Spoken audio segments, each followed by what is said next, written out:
Olá, que tão alegre e igualmente falso é este pensar este ritual sonoro onde eu vos entro nas vossas orelhas sem consentimento algum, como se eu fosse uma espécie de herdeiro do Alibaba e dos 40 larápios.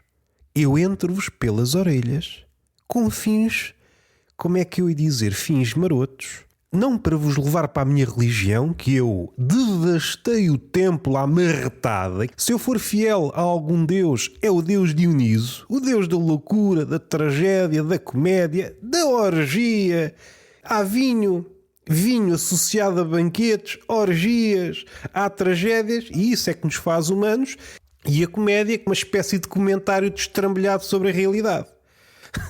O comediante é uma espécie de Duchamp, volta e meia tira as coisas do seu contexto canónico, em faltando coragem ou em faltando tempo, que também é coisa que caracteriza o humorista. Falta-me tempo para mudar o mundo, porque se houvesse tempo, meu Deus. E isto é mais engraçado se vos disser o que é que eu estou a ver. Eu estou a ver Cristo, mas não é um Cristo qualquer, é um Cristo do nosso Fernando Botero, gordalhufo. E tudo o que é gordo tem graça. É isso que eu tento passar para as mulheres quando estou no encontro. Minha amiga, sabes que tudo o que tem grosso e tudo o que tem grosso. Vamos supor que foi um lapso. Ou então foi uma piada. Interpretem como quiserem. Imaginem um Cristo crucificado na cruz, só que com mais 200 quilos em cima. É esta imagem que eu estou a ver, contrastando com a figura, mesmo a pessoa, o Fernando Botero, que está à frente do quadro com uma pose séria. E tudo isto é mais engraçado. Neste caso, é um artista, um pintor, que faz coisas alegadamente engraçadas e depois, para a foto, cara séria, para não dar grandes confianças. Se vocês vissem, agora é mais difícil que ele morreu. Se o exumassem para o entrevistar, é expectável que sejamos enterrados com uma posse séria, que é para não destoar. Nem sei porque é que vim por aqui. É só para vos dar este contexto. Esta imagem, que é o quadro do Cristo gordo. Qual é a forma mais confusa de descrever aquilo que eu estou a ver? O filho do Criador está crucificado, enquanto à frente do filho do Criador está o Criador que pintou o filho do Criador. E vocês... Não percebi nada. Exatamente. Conclui a tarefa com sucesso. Digam isto com o sotaque do Borat. E podemos analisar um pouco mais. Vocês reconhecem que é o Cristo na cruz? Está assim mortiço. Já ouvi com a melhor cara. Está com a cabeça inclinada como se estivesse a tirar uma selfie, sendo que está com os olhos fechados. O que é que podemos tirar daqui? Será que está morto? Não faço ideia. Tem uma coroa de espinhos e sei lá o reino dele. Todos os reis, uma coroa cheia de joias, ouro e etc. Este, mais humilde, uma coroa de espinhos. Epá, eu não sei, vamos lá ver uma coisa, se isso atiça o regicida, o carrasco se passa da corneta, num dia que está a apanhar a roupa preta. Estou farto de apanhar roupa desbotada, farto de comprar roupa todos os dias. Ponho isto no estendal no dia seguinte, quando vou apanhar isto já não é bem preto. E vamos ser sérios, científicos e rigorosos. Essas palavrinhas estão associadas à verdade. Um carrasco impõe respeito. Ele sim tem de respeitar o dress code. Ele é o pai das vestimentas árabes, das burcas. Não vou por aí que isto vai entrar por um sítio complicadíssimo, mas... não indo ao fundo, há uma relação de parentesco entre a vestimenta desse carrasco. Há um carrasco que quer brilhar e então não tem medo de mostrar a cara, e depois há aquele carrasco que é aquele que leva mais a sério o seu trabalho, que põe um capuz e ninguém sabe, se bem que é sempre fácil descobrir. Não havia telemóveis na altura, mas eu acho que havia forma de descobrir o algojo, o carrasco, o carniceiro, o decapitador, o acionador de lâminas, enfim, podem servir-se de uma meia dúzia de eufemismos, seja como for, ele tinha um papel bem claro e vestia-se. Eu não vou arriscar porque as cores sofreram mutações. No nosso ideário, a imagem que nós temos é de uma figura vestida de preto, que está de luto. Todos os dias, ou quando calha, vai despachar alguém que podes ser culpado de alguma coisa, de uma patifaria, ou então, na dúvida, que era uma coisa que existia, na dúvida, decapitemos a pessoa. Será que ele roubou? Será que não roubou? Por via das dúvidas, cabeça fora. Convenhamos, se ele aparecer de roupa magnificamente preta é uma coisa, se aparecer com uma roupa que aquilo já está esbranquiçado, não mete respeito. Não mete respeito até para a própria pessoa que vai desta para pior. Mas não é para aí que nós vamos. Estamos a ver um Jesus, não sei se está cansado, também deve cansar. Eu ponho-me facilmente no lugar de Jesus porque sou gordo e carrego a minha cruz, que é uma cruz metafórica, e se houver imaginação ainda pesa mais que a cruz de Cristo. Estamos sempre a rir porque olho para a cara do Fernando Botero e ele está a fazer uma cara demasiado séria para o trabalho. É que está deadpan, está aquela cara de deadpan, cara de póquer. Se olhassem só para mim, não soubessem o que eu estou a fazer, se olhassem só para mim e desfocassem o fundo, que é o quadro, este gajo é sério, este gajo nunca conheceu a comédia. Eu acho isto lindo. Mas saindo daqui, o que é que me apoquenta? Então não é que eu desperdicei umas horas a ver o filme King Kong e Godzilla, maculando assim, inegavelmente, a minha reputação de pessoa que vê merdas e lê merdas. É mesmo assim, não vou andar aqui com arabescos, vê merdas, lê merdas. O que é que eu posso dizer sem me chatear muito, sem exibir uma raiva de autor? O filme é fraco. Não há aqui grandes... fraco. Nem é uma estrela. Não há estrela. O céu está tão nublado que eu nem consigo dar estrelas a esse filme. Esquecendo desse lado pretencioso, armado ao pingareiro, que já vi muito filme, Eu estava lá quando o cinema nasceu. Eu é que vi as indicações aos irmãos Lumière. É mais para aqui, é mais para ali. Eu é que era o braço direito do Fellini. Caso contrário, aquilo nunca seria nada. Esquecem deste lado fantasioso. O que é que o filme é?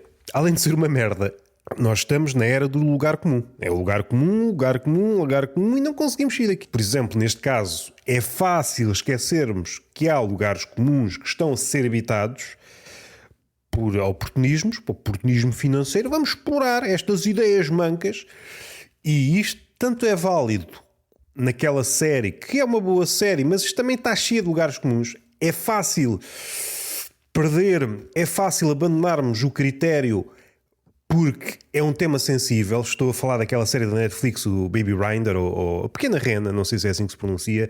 Há vários lugares comuns nessa série. Um deles é aquele momento à Nanette. Eu acho que somos filhos da Nanette e, sobretudo, quando o tema se cruza com comédia de forma mais manifesta ou de forma mais subterrânea, há sempre um ponto onde o protagonista desaba num testemunho enorme e nós choramos todos. Ai, a minha vida. Mas não é pôr os seus traumas por extenso. Eu tenho um microfone e faço de vocês que pagaram uma chusma de psicólogos. Eu estou a pensar na série, mas estou também a pensar na realidade, que na net, segundo ouvi dizer, também existe. E também há filhos mais ou menos estropiados, mais ou menos talentosos da Nanette. E eu não estou a criticar a cena em si, eu estou a criticar, são as réplicas. Estão a chover réplicas, isto são todos papagaios cinzentos, que são os mais talentosos no capítulo da imitação. Houve uma revoada de papagaios, calhou, isto está documentado pelos biólogos. Enquanto a Nanette, a senhora Ana, que é mesmo assim, estava a gravar o especial para a Netflix, passou uma revoada de papagaios. E os papagaios até... está aqui coisas interessantes, porque eu estou habituado só a decorar caralhadas e puta e Benfica e Porto é isto e aquilo. Vou decorar isto. Pousaram numa árvore que estava lá perto, ou mesmo sentados, porque estavam os lugares vazios, decoraram aquilo e foram cada um para o seu lado. Uns foram para Portugal, outros foram para o Brasil, outros foram para os Estados Unidos, espalharam-se. E agora esses papagaios tiveram filhos, esses filhos tiveram outros filhos, e há uma árvore genealógica de papagaios que se nutriram desse especial da Nanette. E isto começa a ser preocupante. Não descurando o facto de muitos desses testemunhos serem bem escritos. Estou-me a recordar do BoJack Horseman. Há um momento em que no funeral, eu agora vou falar da vida, não é? Vou falar da vida e vocês têm de ouvir, porque eu estou a articular todos os meus traumas para que vocês fiquem desnutridos, para que vocês fiquem espremidos. Eu quero espremê-los, todas as lágrimas, vocês saem daqui desidratados. Isto é uma técnica como qualquer outra, pior ou melhor. A minha única crítica é a recorrência. Tornou-se um lugar comum, normalmente um ponto ultra tenso na narrativa. Mesmo o crítico ganha a vida a dizer mal, diz mal competentemente, tirou cursos para dizer mal. Mesmo o crítico é incapaz de reconhecer este lugar comum. Como dizia o nosso amigo Baudelaire, poeta maldito, autor das Flores do Mal e do Spleen de Paris, ele dizia que o lugar comum não é tão mau assim se conseguirmos povoá-lo de outra forma. Se conseguirmos, num parlapia mais modesto, se conseguirmos mobilar o lugar comum de forma a espantar as pessoas, opa, tudo impecável. Também descurámos essa parte. Já não estamos tão importados com deixa lá ver como é que eu consigo remodelar o lugar comum, porque é muito difícil ser ultra original, se é que é possível, mas esta tarefa de remodelar o lugar comum já ninguém quer saber. Estamos já a pensar em algo que foi bem feito, bem filmado, etc, etc, como diz o nosso poeta Diogo Faro, que acha que um etc não chega, logo tem de adicionar outro etc. É como se depois de fazer um inventário, no fim de contas o etc é alguém que estava a fazer um inventário. Eu não sou melhor que ninguém. Na escola, apesar de ser um ótimo aluno, volta e meia aborrecia-me. Elenque 3 e 4, ou os exemplos que quiser. E eu dava 1 e 2 dos mais fáceis e dizia logo etc. Mas havia colegas meus que davam um exemplo e a seguir logo etc. É suposto fazer um inventário, vocês memorizaram uma caterva de coisas e há alguém que diz o primeiro item, o resto está no etc. E mal não está, porque o etc é tipo... Eu pus esta muleta mesmo de propósito porque a seguir causa contraste. Se eu disser tipo ao calhas, é só uma muleta, mas se eu disser tipo à arca de Fernando Pessoa, há aqui um contraste gritante. Eu estou a exibir uma pobreza de vocabulário quando a seguir falo de alguém que é prolixo até dizer chega, até demais, confusamente prolixo, é... Como é que eu ia dizer? É estranhamente prolixo. Eu acho que estamos nesta fase, não adiantando teorias. Há quem diga, toda a gente diz o que quiser. Volvidos estes anos todos, volvidos estes cento e tal, não sei se são 132 heterónimos de Pessoa. É claro que em vários estágios de formação, não há, depois há semi-heterónimos e depois há a discussão o que é um heterónimo e depois há poetas como Herbert Welder dizem isto é tudo uma farsa. Não é a conversa que eu quero, a ser uma espécie de medidor do heterónimo. Até aqui é heterónimo, depois é um semi-heterónimo, depois é um pseudónimo, depois é um ensaio, depois este é um ensaio para aquilo que foi este conjunto de heterónimos não sei quê, convivem com aquele, é uma identidade estilhaçada. Ele, Fernando Pessoa, fez em parte, ou cumpriu em parte, porque é sempre arriscado falar em Fernando Pessoa, mas acho que já podemos.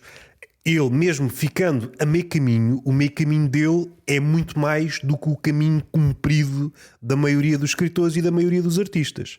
Ele é daqueles artistas que não se cumpriu no sentido em que quase toda a obra de Fernando Pessoa é algo inacabado. Mesmo o livro do Desassossego, podemos comparar facilmente com um livro do mesmo género do Raul Brandão, o Humus. O Humus, quanto a mim, é um livro superior ao Desassossego. Já disse isto aqui, não é nenhuma novidade se lido criticamente.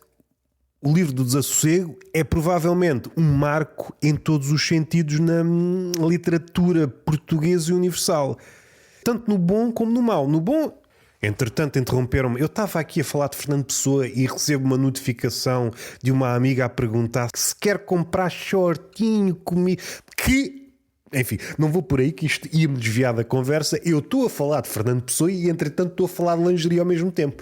Isto nem sequer faz sentido. Ainda que, agora sacava da cartola um poeta surrealista, um Artaud, e punha tudo no mesmo poema. Voltando a Fernando Pessoa, que é isso que me interessa. O livro do Desassossego, eu acho que é um livro crítico em vários aspectos, mas sobretudo no aspecto negativo. Aquilo é uma espécie de manual para escrever mal. Alguém sem competências literárias olha para aquilo, eu acho que mais ou menos sei o que é que este está a fazer. Se lido mal, é uma espécie de manual de escrita criativa que depois deu frutos. Muitas das pessoas que estão a escrever atualmente com maior sucesso, não com maior qualidade, são filhos do livro do desassossego. Mais uma vez, o poeta Fernando Pessoa não controla. Isto é aquela ideia que os poetas e os humoristas ainda é mais engraçado quando tentam controlar a interpretação dos outros. É uma ideia ultra paternalista. Consigo controlar tudo aquilo que pensas. Não consegues. Isto tanto é válido para uma pessoa com grande inventário mental como uma pessoa com um parco miolo. Levar-nos ao outro lado, aquela questão do vocabulário, mais mundo, se bem que mesmo com um vocabulário, para usar as palavras do Gonçalo M. Tavares, uma espécie de vocabulário bíblico, a mesa é só mesa, o candeeiro é só candeeiro, um vocabulário muito curto, só isto, havendo unhas, dá para construir o mundo. O número de combinações possíveis com um vocabulário curto, de 500 palavras, dá para fazer vida. É preciso haver unhas, haver articulação. Do ponto de vista de um artista plástico, com materiais menos nobres, dá para construir uma obra. Do outro lado, pode existir alguém com acesso a todos os materiais e depois não consegue fazer nada, não consegue articular esses materiais, não os consegue transformar. Haverá um episódio ao domingo. Voltando a Fernando Pessoa, ele não controla, como qualquer um dos artistas não controla, seja a recepção à obra, seja depois o oportunismo que cada facção, mais à direita, mais à esquerda, faz à obra. Eu já falei aqui da Agostina, do Thomas Bernard, mesmo um autor indigerível, no sentido em que era tão anti-norma, anti-convenção e fazia questão de o dizer. Enquanto estava vivo, ninguém conseguia capturá-lo em nenhuma convenção, em nenhum ritual de pompa. Era contra a pompa e contra tudo aquilo que envolve, porque a pompa por si pode não ser má. No entanto, a maioria das vezes, a pompa é uma espécie de chumaço. A pompa é um chumaço que tenta encobrir o vazio que aquilo é.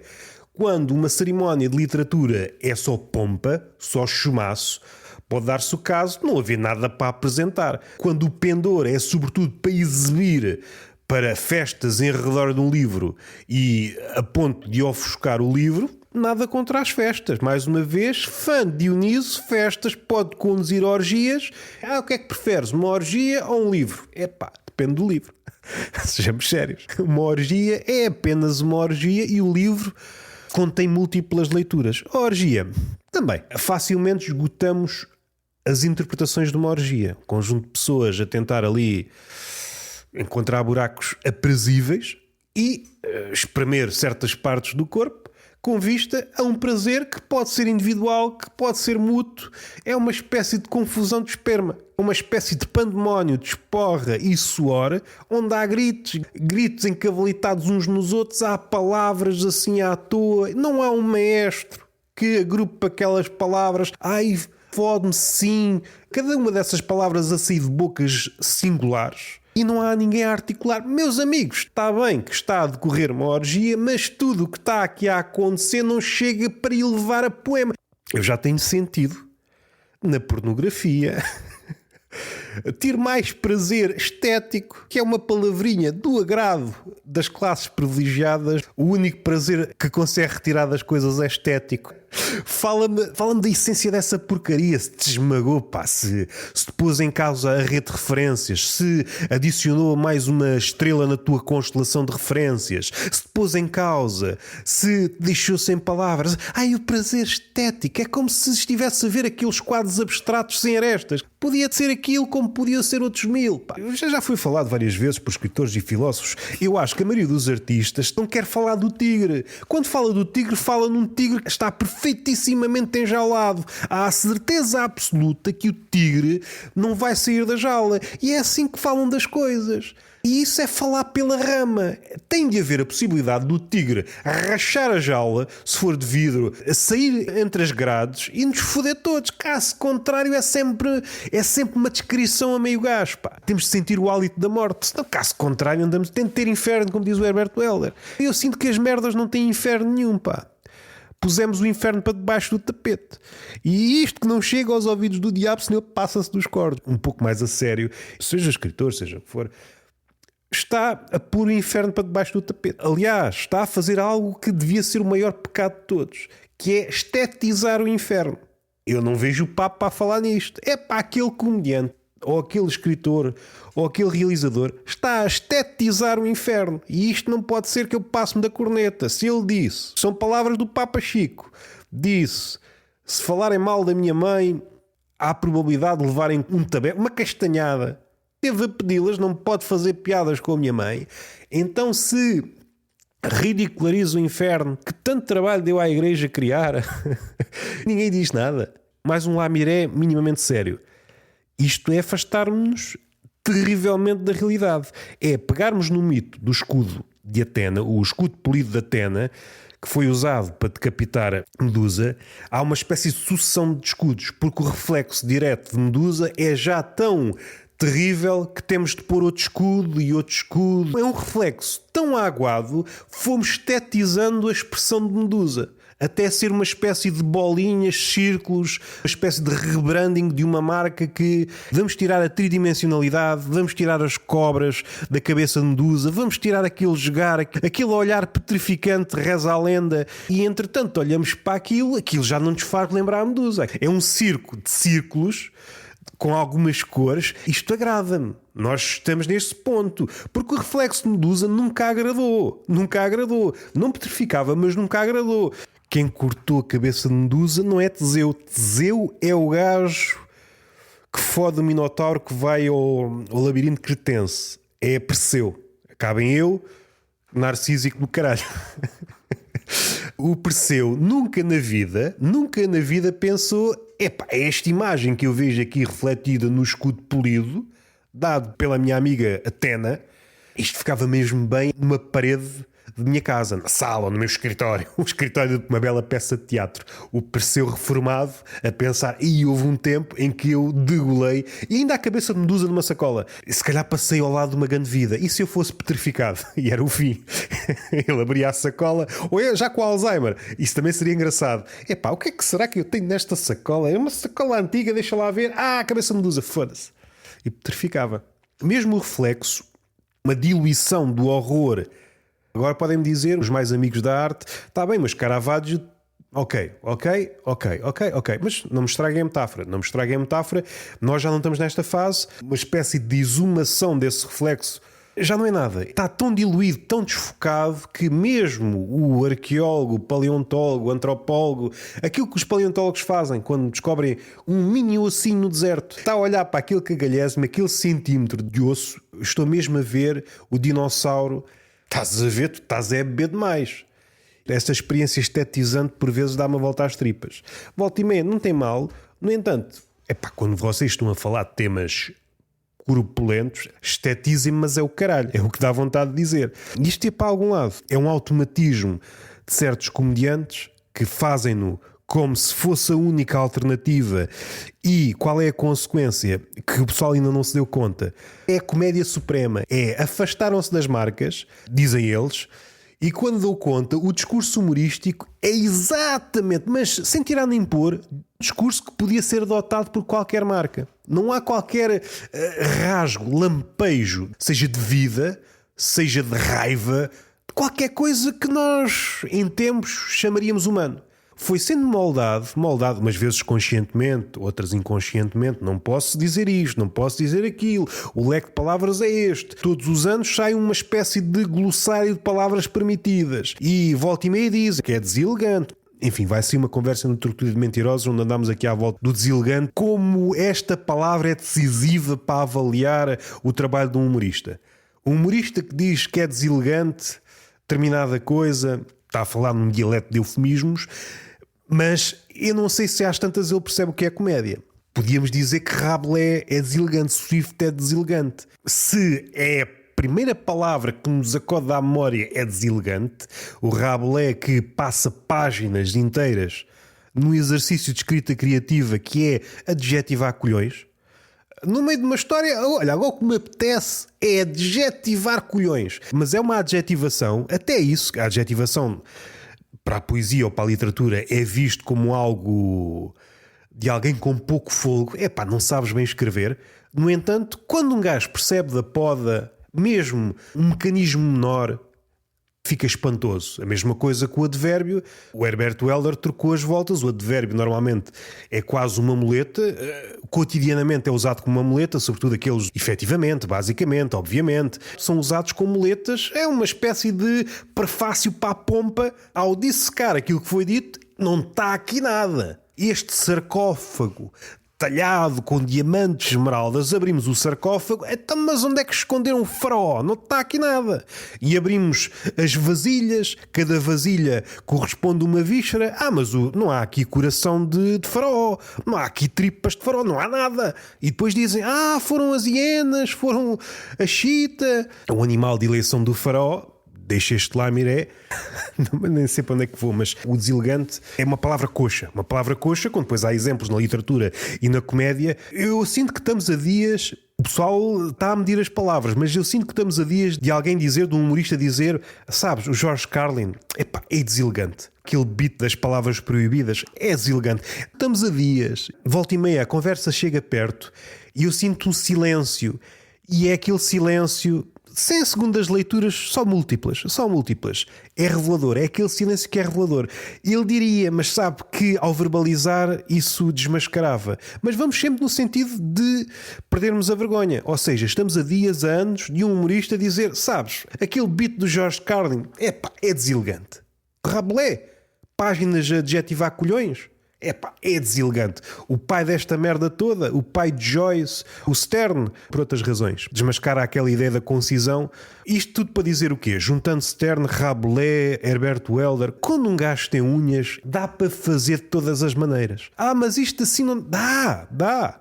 Há um gajo, o pai desta merda toda, que andou fugido, criou de capital, que foi médico, que foi monge. Pai desta merda toda, o Rabelais, humorista antes da palavra ter sido inventada.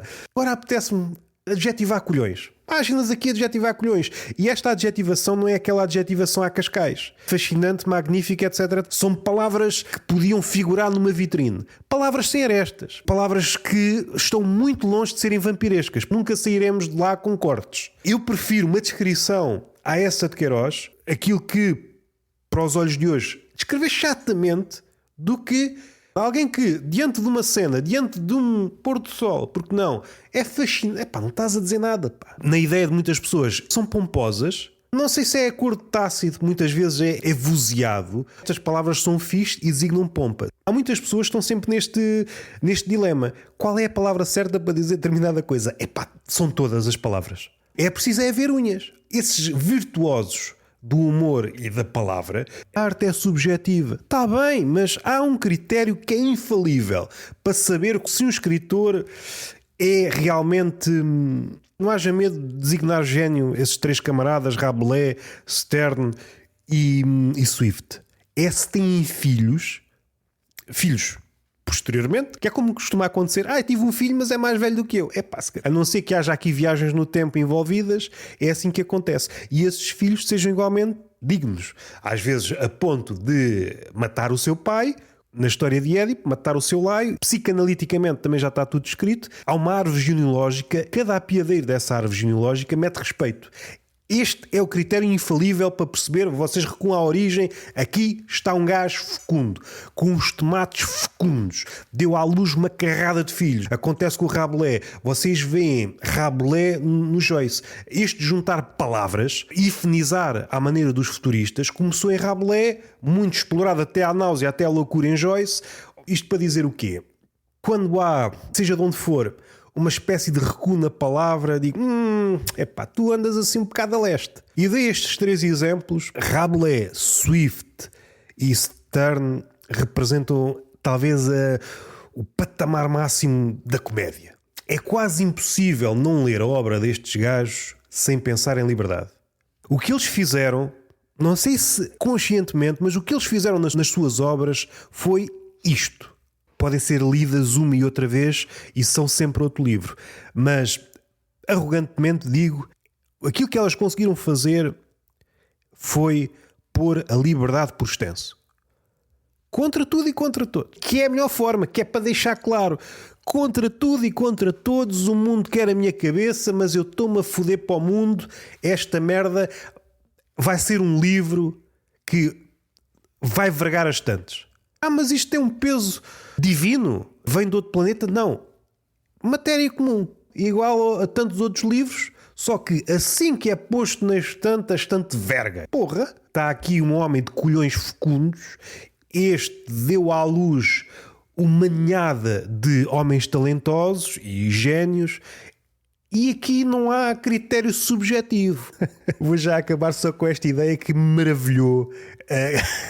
Epá, eu sempre que penso nisso dá-me vontade de rir. Numa conversa em podcast estava a falar de características físicas e dá-lhe esta chega. Mas não vamos falar de características físicas porque isso é subjetivo. Eu tive que pôr no pause, sair à rua e pedir um cigarro. Eu nem fumo. Sim, senhor, estamos bem fodidos, não é? Estamos bem fodidos. Quer dizer que uma característica física que foi, desde o início, é a única coisa objetiva. Se alguém é baixo, não há aqui grandes arrebiques. Se é alto, se é gordo, é gordo. Podemos não dizê-lo porque eventualmente pode ferir ou não, etc. Mas é objetivo. Não há uma pesagem para um combate, seja o pugilista, seja o gajo do UFC. Eu não vou pesar porque o peso é subjetivo. Eu vou para peso pluma. E quando olhamos para o gajo tem 200 quilos. E o árbitro, é verdade. Deu a volta. Agora, as características físicas são subjetivas e o que tem que ver com a personalidade é objetivo consoante a narrativa. É a minha verdade. É um filão. É um filão. Pá, mas sempre que me lembro desta frase, as características físicas são subjetivas. Se acreditarmos nisto, um nutricionista, primeiro, não está cá a fazer nada, os médicos também pouco ou nada estão a fazer. Você devia emagrecer para evitar os diabetes. Meu amigo de bata. O peso é subjetivo. Ok. Devia ter tido aquela cadeira de pós-modernismo na Universidade de Medicina. Fogo. Saiu mais uns Robertos Gamitos e saiu o episódio com o Ricardo Araújo Pereira. Eu hei de falar no episódio de domingo sobre isso, para pensar um bocado mais sobre isso, da importância desse episódio. Este foi um episódio a meio da semana. Eu estou desejoso de chegar ao episódio 700. Grande viagem tem sido, sobretudo do episódio 600 ao 700. Para trás também estão episódios bons, mas eu acho que está aqui uma viagem muito singular do episódio 600 ao 700. Quando isto rebentar na cara de certas pessoas, o que é que aconteceu aqui? Não querendo utilizar as palavras, mas é as que me ocorrem. As palavras de Alberto, do poeta, quando numa apresentação ou numa conferência sobre poesia ninguém estava a ouvir e ele, muito sabiamente, obrigado por construírem o meu mito. Depois, bem feitas as contas, vamos perceber o que é que correu aqui mal, sem recalcar nem desrecalcar nada, porque isso nunca me importou. Sou muito fã de uma coisa de uma coisa que parece de tal forma saloia e de tal forma simples. Bem vistas as coisas, é o centro de tudo. E se nos ativéssemos a isso, muito coach e muito guru motivacional ia para o desemprego, porque realmente o que importa é fazer. Eu sou muito partidário desta ideia, que é muito simples. Seja o Gonçalo M. Tavares, o pessoal anda a fazer pouco. Fala muito do que eventualmente vai fazer, gastamos as energias em coisas que eventualmente vamos fazer. Quando chega a altura de fazer, já estou cansado. O Borges era outro, partidário do fazer, tanto que, para ele, ainda que eu discorde, para ele o seu melhor livro era O Fazedor. Assim a tradução em português é O Fazedor. Acho que não é o melhor livro, mas compreendo. Muitas vezes o livro preferido do escritor, referente à sua obra, não é aquele que não é o mesmo do público. São outras conversas, não interessa para aqui. Está fixe. E até à próxima.